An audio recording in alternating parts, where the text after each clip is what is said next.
Bismillahirrahmanirrahim. Assalamualaikum warahmatullahi taala wabarakatuh. InsyaAllah pada hari ini kami daripada kumpulan 6 akan membentangkan tugasan tutorial untuk subjek psikologi dakwah. Sebelum itu saya perkenalkan diri saya Nazrina Liana binti Muhammad Nasir 17 BI 05042. Untuk slide yang pertama saya akan membentangkan apa yang dimaksudkan dengan psikologi. Okey, jadi psikologi ini diambil daripada perkataan psyche dan juga logos. Psyche yang bererti jiwa dan logos bererti kajian tentang sesuatu. Jadi psikologi ini dia adalah satu kajian mengenai tingkah laku manusia yang dibuat secara sistematik dan juga saintifik. Jadi psikologi ni dia satu disiplin ilmu yang mengkaji secara saintifik tingkah laku manusia atau haiwan. Fokusnya kepada pemikiran, sikap, perasaan, naluri, potensi, kecerdasan, keperluan dan tindak balas manusia terhadap rangsangan persekitaran sosial. Seterusnya, peranan pemikiran kognitif terhadap tingkah laku manusia. Okay, jadi menurut Othman Muhammad, beliau telah menyusun 4 dimensi konstruk diri mengikut kepada psikologi kognitif Adin yang terdiri daripada 4 elemen. Elemen pertama adalah roh. Roh ini adalah keupayaan untuk mendapatkan ilmu yang menjadi salah satu keistimewaan manusia sebagai khalifah. Elemen yang kedua adalah al-qalb ataupun disebut sebagai kolbu, di mana ia membolehkan manusia untuk membuat pertimbangan antara benar, baik dan juga salah. Dengan ini manusia dapat memahami, dapat faham tentang diri sendiri. Elemen yang ketiga adalah al-nafs ataupun disebut sebagai diri.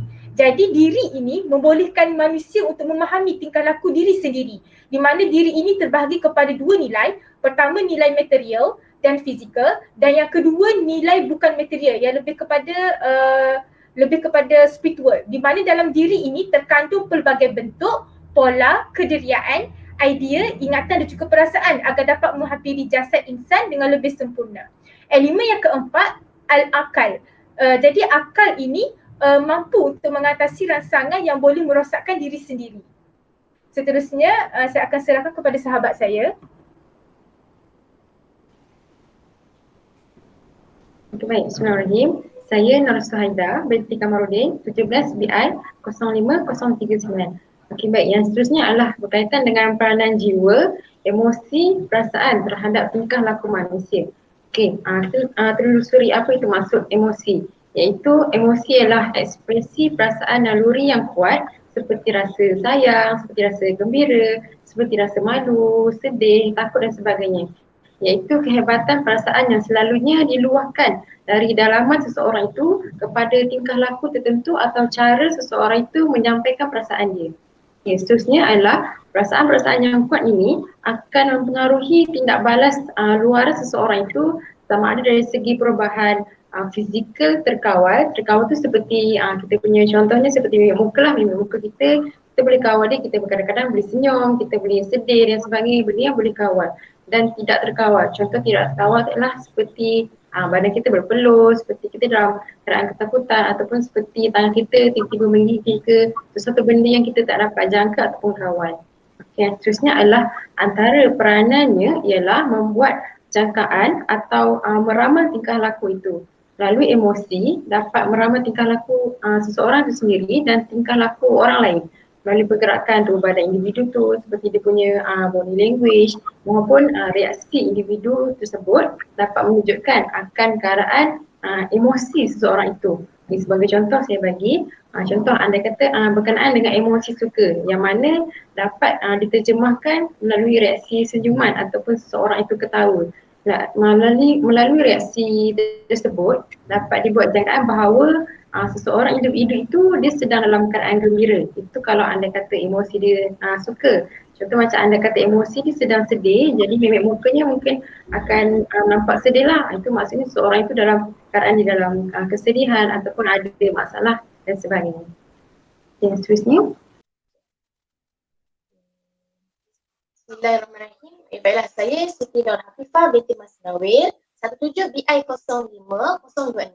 Baiklah, saya akan menerangkan mengenai definisi dakwah. Di mana definisi dakwah ini ada terbahagi kepada dua, iaitu daripada sudut bahasa dan juga daripada sudut istilah. Di mana daripada sudut bahasa, dakwah ini sebenarnya bermaksud panggilan, seruan ataupun ajakan, di mana kata kerjanya adalah da'a yad'u yang bermaksud memanggil, menyeru dan juga mengajak. Di manakah daripada sudut istilah, dakwah ini sebenarnya bermaksud melarang manusia. Dakwah ini sebenarnya bermaksud mendorong manusia agar melakukan kebaikan, di mana ini disebut sebagai amar makruf, dan melarang daripada melakukan perbuatan mungkar, di mana ini disebut sebagai nahi mungkar. Dan amar makruf ini dan nahi mungkar ini dibuat adalah supaya mereka mendapat kebahagiaan di dunia dan juga di akhirat. Definisi dakwah ini bermaksud seru, mengajak dan juga memanggil. Daripada istilah bermaksud amar ma'ruf nahi munkar yang membawa kepada kebahagiaan di dunia dan juga di akhirat.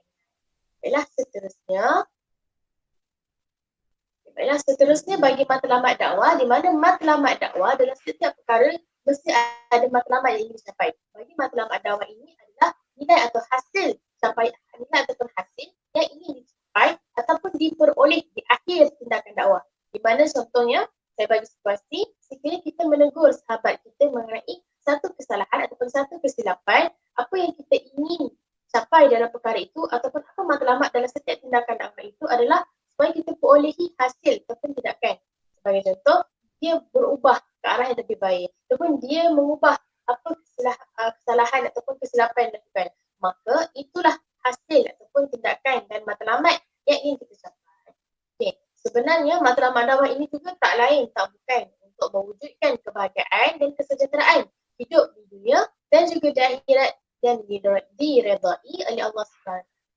Sekian sahaja daripada saya, itulah matlamat dakwah dan itu sahaja daripada kumpulan kami, kumpulan 6. Sekian wabillahi taufiq wal hidayah. Wassalamualaikum warahmatullahi wabarakatuh.